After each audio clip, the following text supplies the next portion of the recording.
Kali ini kita akan mengungkap asal mula alam semesta ini dari orang yang dijuluki sebagai Bapak Filsafat. Tapi sebelum itu, jangan lupa untuk like dan subscribe channel ini.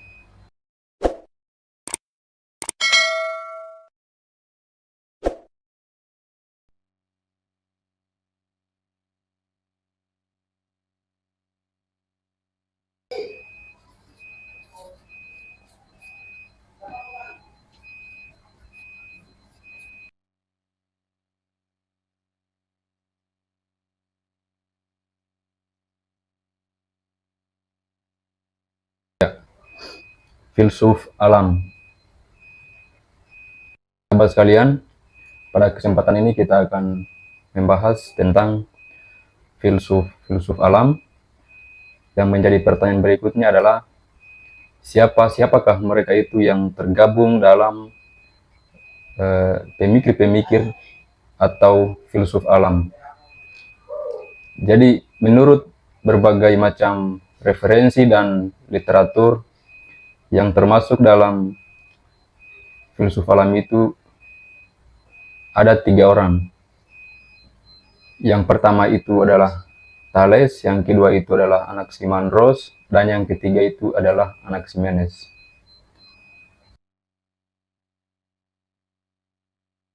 Thales,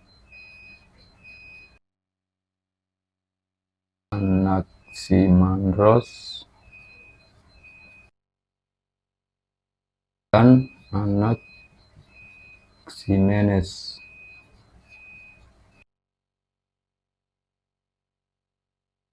Jadi mereka bertiga inilah yang merupakan filsuf alam pertama dalam sejarah filsafat Yunani. Kenapa sehingga kemudian disebut sebagai filsuf alam?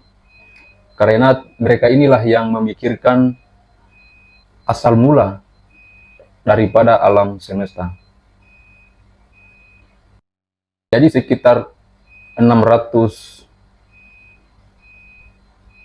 tahun sebelum Masehi, mereka ini sudah memikirkan sebenarnya dari mana sumber daripada alam semesta ini, atau setelah terjadi alam semesta akan kemana alam semesta ini.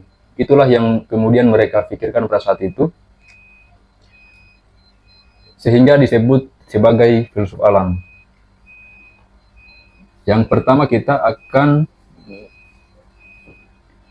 melihat Thales. Jadi Thales ini diperkirakan lahir sekitar tahun 625 sampai 400 sampai 545 sebelum Masehi. Jadi sekitar 2600 tahun yang lalu Thales sudah lahir.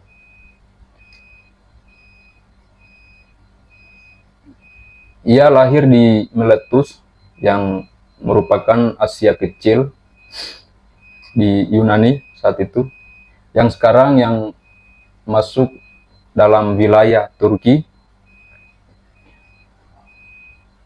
Jadi Thales ini ada satu poin yang menjadi pemikirannya, yang itu sampai hari ini masih kita pelajari. Beliau juga memiliki pemikiran yang sama. Beliau juga memikirkan dari mana sumbernya, dari mana asal mula daripada alam semesta ini. Jadi kalau hari ini kita memikirkan dari mana, bagaimana terciptanya alam semesta, bagaimana terciptanya bumi dan lain sebagainya, dan planet-planet.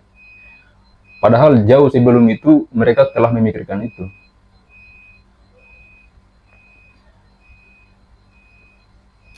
Ya, ada satu hal yang menjadi poin penting yang disampaikan Thales, yaitu bahwa asal mula daripada alam semesta itu adalah air.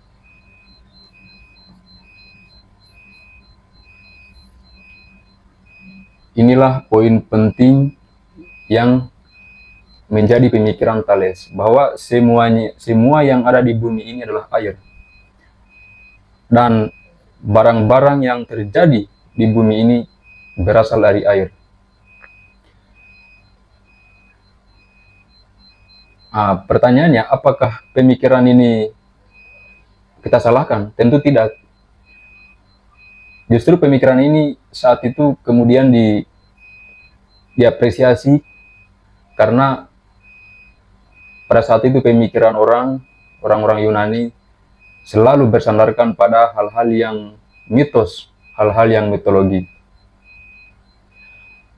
Ketika saat itu terjadi gejala alam, seperti misalnya gempa, petir, masyarakat saat itu menganggap bahwa dewa bumi lagi marah, dewa petir lagi marah. Jadi seluruh kejadian-kejadian alam pada saat itu selalu disandarkan pada sesuatu yang adikodrati. Disitulah kemudian Thales tidak lagi menyandarkan pada keyakinan yang mitologi, akan tetapi dia menggunakan akal untuk melihat fenomena daripada alam semesta. Jadi dia berpikir bahwa bumi ini dipenuhi dengan air. Makanya tidak salah kalau dia memberikan sebuah hipotesis bahwa segala sesuatu yang ada di alam semesta ini adalah semuanya air. Tentu pernyataan juga itu didukung dengan, karena kita tahu bahwa Thales ini adalah seorang saudagar yang sering berlayar ke beberapa negeri tetangga. Suatu waktu pernah berlayar ke negeri Mesir untuk kemudian mempelajari geometri. Setelah tiba di Mesir, dia juga melihat bagaimana kemegahan sungai Nil, yang mana pada saat itu tanpa adanya sungai Nil itu, mungkin penduduk Mesir pada saat itu akan tidak ada kehidupan, akan tidak mendapatkan kehidupan. Jadi bagaimana dia melihat kegunaan daripada sungai Nil itu yang menghidupi seluruh masyarakat Mesir. Sehingga tidak salah kemudian kalau pemikirannya itu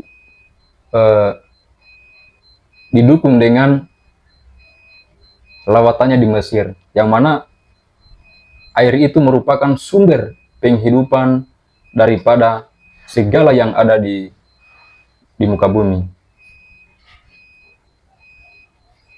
Tentu kalau kita lihat sekarang bagaimana air itu sangat berfungsi bagi seluruh kehidupan di muka bumi ini, bahkan 2/3 itu terbuat dari air. Jadi inilah pemikiran yang disampaikan oleh Thales, akan tetapi pemikiran itu tidak disampaikan lewat beberapa tulisan. Jadi poin pemikiran ini adalah nanti pada zaman Aristoteles baru itu dibentuk dalam sebuah tulisan. Makanya karena berkat pemikiran ini, Thales dianggap sebagai bapak filsafat. Jadi berkat pemikiran ini, sehingga kemudian Thales dianggap sebagai bapak filsafat sekaligus perintis daripada filsafat alam. Itu keterangan dari Aristoteles yang merupakan penerus daripada filosof-filosof sebelumnya. Kemudian tidak hanya itu, tapi Thales juga banyak mempelajari ilmu. Selain ilmu geometri, dia juga mempelajari ilmu matematika yang di Babilonia. Sehingga kemudian dengan mempelajari ilmu matematika, dia bisa memperkirakan gerhana matahari, bahwa di waktu dan di saat itu akan terjadi gerhana matahari. Ternyata pada tahun yang sama, sesuai ramalannya itu, sekitar tahun 585 sebelum Masehi terjadi gerhana matahari. Dan itu pada saat itu cuma Thales yang memiliki pemikiran seperti itu. Dia mengetahui ilmu itu karena mempelajari matematika orang Babilonia. Sementara orang Babilonia sendiri belum bisa meramalkan gerhana matahari. Kalau gerhana bulan, orang Babilonia bisa meramalkan akan terjadi, tapi kalau gerhana matahari, cuma Thales pada saat itu yang berhasil meramalkannya di bulan dan di tahun itu. Kemudian berkat kepintarannya juga, Thales kemudian bisa mengukur tingginya piramida yang ada di Mesir itu dari bayangannya. Jadi tingginya piramida itu yang ada di Mesir itu bisa dia ukur dengan dari bayangannya saja. Berkat ilmu yang dia miliki saat itu, yang kemudian bukan hanya juga piramida, justru dia juga bisa mengukur jarak antara bibir pantai dengan jarak antara kapal yang ada di lautan dengan bibir pantai dari dua tempat yang berbeda. Jadi kesimpulan daripada ajaran Thales itu sebenarnya sangat singkat. Dia mengatakan bahwa semua yang terjadi di alam semesta ini itu berasal dari air dan akan kembali kepada air. Jadi air ini menurutnya merupakan hal yang prinsip, hal yang mendasar. Air inilah yang kemudian membentuk segala sesuatu yang ada di muka bumi.